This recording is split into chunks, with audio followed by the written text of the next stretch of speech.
What's up, everybody? Tom here once again. This is day 23 of hashtag running out. And this is my parents' new dock.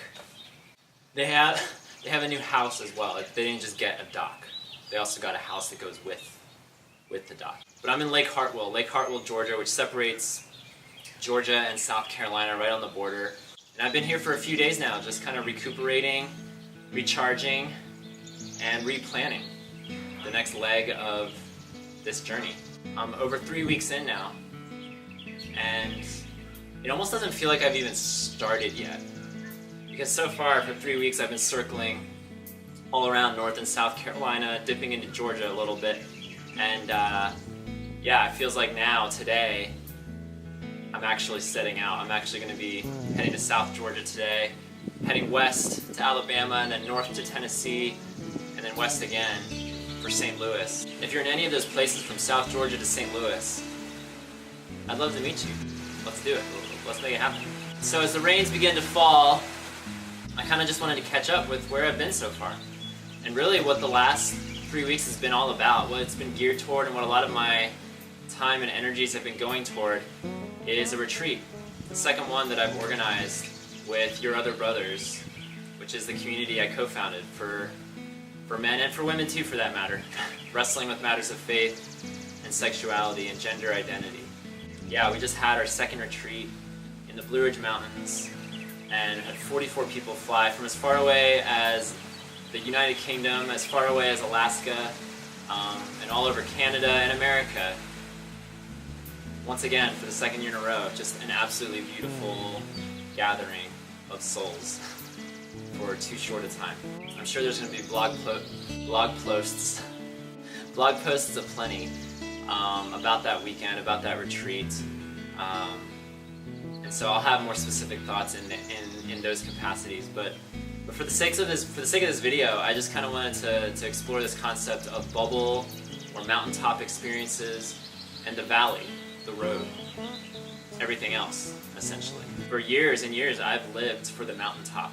I've lived for summer camp excursions. I've yearned for retreats and conferences, gatherings that aren't normal, that take the extra effort and the initiative to happen once a year.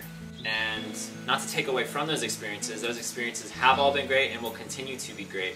But I realize that's kind of a sucky way to live if you're only living for that like one weekend out of every year. Or if you're so fortunate, this like 3-month period, 4-month period where life is the mountaintop, the super special bubble that you and a select few get to share. It's like, what about the rest of the year? What about the rest of this journey that we're called to walk and called to live? Does it matter as much? And I believe every day of those 365 days each year matter. And so the challenge becomes, how do you enjoy those bubble excursions and carry that same energy and that same passion, that same focus, that same Jesus focus outside of the bubble? And that's where I'm at right now. I'm outside of the bubble. I'm outside of one bubble and inside of another one. Because I'm no longer at the retreat, but I'm also living on the road for the next 2 months. And so that's kind of a bubble in and of itself. Getting to connect with our readers, my supporters, anyone who's followed me on social media the last few years. I get the special window, this special bubble to interact with all of you. And eventually this trip will end and I'll relocate again, and I'll have bill payments, and I'll have groceries, and I'll have a living room to arrange. How do I carry the same energy and the same momentum and the same focus to life, back outside the bubble again? There's so many metaphors happening because I'm sheltered right now by a dock as it rains and it keeps going off and on. I picture God turning the little faucet off and on as it keeps like coming and stopping, going and stopping. And yet I'm sheltered in this bubble. So many bubbles. I guess what it comes down to is intentionality, because we can certainly be intentional once a year to create special events and gatherings, and I look forward to those types of bubble moments the rest of my life. But there's no reason we can't be as intentional throughout the year in other capacities. And as like a fairly passive person, I'm learning this firsthand, just how I'm learning my introverted tendencies, and I'm learning that it takes so much energy for me to send a text to somebody, certainly to call somebody or to schedule a call with somebody.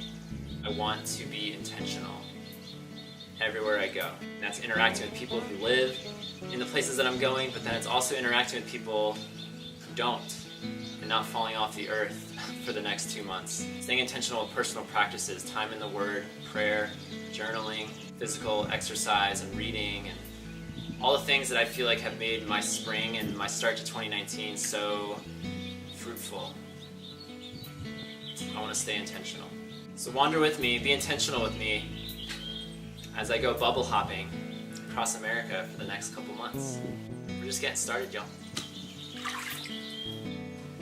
So long, Lake Hartwell.